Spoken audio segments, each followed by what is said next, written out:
สวัสดีค่ะกับผมชื่อเด็กชายณพลใจงามสวัสดีค่ะดิฉันชื่อเด็กหญิงวรณีสวนทิพย์วันนี้พวกเราได้หัวข้อเรื่องพายุ1สาเหตุเกิดจากกระแสลมหมุนเวียนด้วยความเร็วสูง2ผลกระทบทำให้บ้านเรือนเสียหายและส่งผลกระทบต่อมนุษย์และสัตว์3แนวทางการป้องกันไม่อยู่บริเวณดาดฟ้าหรือระเบียง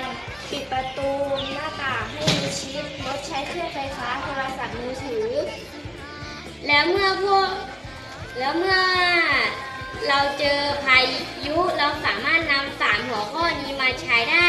ก็ขอกล่าวจบเพียงเท่านี้ครับขอบคุณครับ